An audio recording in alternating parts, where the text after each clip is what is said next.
Jani, dari Handikat Tapi Jani. Sebelumnya dengan Mbak siapa ya? Mbak Aika. Masnya? Malik Yasin. Ya. Umurnya berapa Mbak? Umurnya 25 tahun. Alamatnya Budi? Alamatnya Kalitanjung. Ini hari ini dalam sini ada yang bisa saya bantu? Iya Bu, jadi kan kami bentar lagi mau menikah, terus mau tanya seputar pernikahan itu gimana sih? Okay. Sebelumnya udah pernah belum mendengar tentang konseling apa edukasi tentang pernikahan? Belum pernah. Iya. Ini agaknya dilihat kok ini ya, maksudnya grogi gitu ya, bingung juga ya tentang seputar masalah tentang pernikahan itu gimana ya. Nanti saya jelaskan ya tentang edukasi tentang kesehatan reproduksi ya bagi calon pengantin. Ya. Saya jelaskan dulu satu persatu ya Mbak ya. Ini pernikahan itu kan adalah ikatan lahir batin ya antara seorang pria dengan seorang wanita sebagai suami istri dengan tujuan membentuk keluarga atau rumah tangga yang bahagia dan kekal ya berdasarkan Tuhan Yang Maha Esa. Ya. Kemudian persiapan pernikahan itu ada 3 ya, persiapan kesehatan fisik, kesehatan mental, spiritual dan finansialnya. Kemudian dalam hak-hak reproduksi itu ada ini ya, masing-masing punya hak ya. Yang pertama itu hak untuk mendapatkan standar tertinggi kesehatan reproduksi dan seksual. Yang kedua hak untuk membuat keputusan yang berkenaan dengan kebebasan reproduksi yang bebas dari paksaan, diskriminasi dan kekerasan. Yang ketiga hak untuk bebas memutuskan jumlah dan jarak kehamilan anak serta hak untuk memperoleh informasi sekaligus saran dan informasinya yang jelas ya. Kemudian yang terakhir ini adalah hak untuk mendapatkan kepuasan dan keamanan hubungan seksual. Nah ini saya jelaskan tentang alat-alat reproduksi, ya, alat reproduksi antara wanita dan laki-laki, ya. Yang pertama ini yang perempuan dulu, ya, Mas, ya. Ini ada vagina, ya. Ini adalah saluran yang menghubungkan lingkungan luar dengan rahim sekaligus tempat mengalirnya darah menstruasi dan untuk proses kelahiran bayi. Oke. Kemudian yang di atasnya itu ada serviks, salah satu struktur rahim bagian bawah yang menyempit dan membuka ke arah vagina. Kemudian ini yang panjang seperti ini adalah saluran telur, ini untuk membawa sel telur dari infundibulum ke rahim. Pada saluran ini terdapat pembuahan, terjadinya pembuahan atau fertilisasi. Kemudian yang di tengah ini adalah rahim, untuk tempat berkembangnya janin. Jadi kalau ada pembuahan, sperma masuk ke atas, nanti ketemu ovum, nanti terjadi pembuahan, nanti akhirnya jatuh ke rahim, tempat menempelnya ini bayi nanti berkembang di situ. Yang selanjutnya ada alat reproduksi laki-laki, ada penis, ini memiliki fungsi sebagai saluran sekaligus tempat keluarnya sperma. Ya, terus yang di bawahnya ada skrotum, ini adalah kulit ya, kulit yang menutupi testis, berperan untuk menjaga suhu dari testis itu. Kemudian testis ada 2, yang orang kan sebutnya telur, ini untuk memproduksi sel sperma dan hormon testosteron. Kemudian epididymis ini untuk tempat menyimpannya sperma sementara sebelum keluar melewati penis. Kemudian ini ada penjelasan tentang masa subur, Masa subur ini terjadi sekitar 12 sampai dengan 16 hari sebelum masa haid berikutnya. Dengan kata lain, rata-rata wanita ini mengalami masa subur di antara hari ke-10 sampai hari ke-17 semenjak hari pertama menstruasi yang terakhir.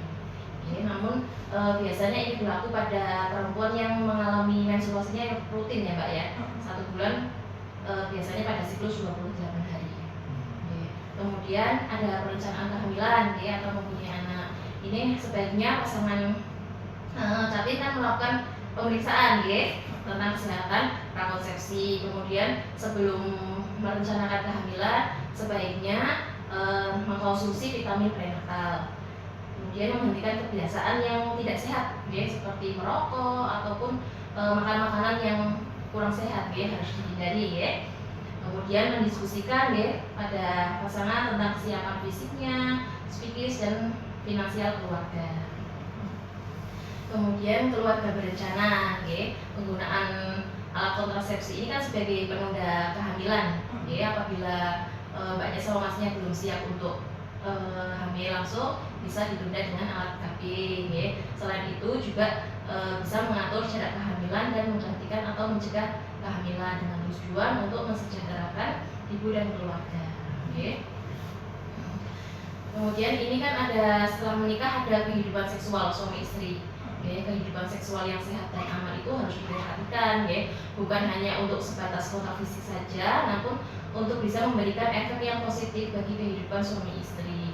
Antara lain harus diperhatikan kualitas dalam berhubungannya, ya, sama-sama untuk mendapatkan kepuasan dan saling berinisiatif, ya.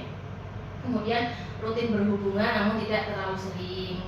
Yang terakhir memperhatikan norma dan etika dalam berhubungan. Kemudian setelah menikah kan ini ya, hasilnya perbedaan, ya. Akhirnya 2 jadi 1 meter, ya. Pasti kan ada banyak perbedaan, ya. Kita harus bisa saling siap menerima, ya kan? Harus siap menerima.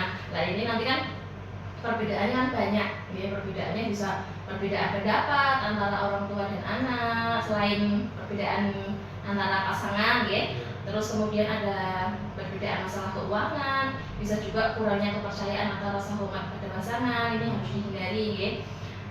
Kemudian apabila sudah punya anak, mungkin perbedaan dalam mengasuh pola asuh pada anaknya. Kemudian ini juga yang tidak boleh adanya kekerasan dalam rumah tangga, ya.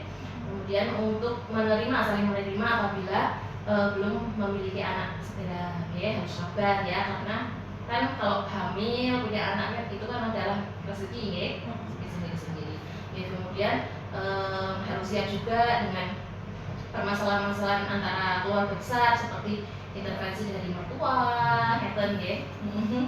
Terus harus saling menjaga komunikasi, ya. Kemudian ada tentang dalam rumah tangga itu harus ada kesetaraan gender, ya Mbak, ya.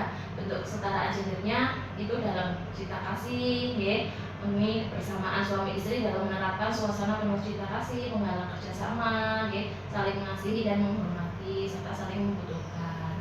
Kemudian yang kedua, kesetaraan gendernya dalam perlindungan, ya, sama-sama suami istri harus saling melindungi anak-anaknya, ya. Terus kalau punya anak laki-laki sama perempuan itu ya harus sama perlindungannya, tidak dibedakan, ya.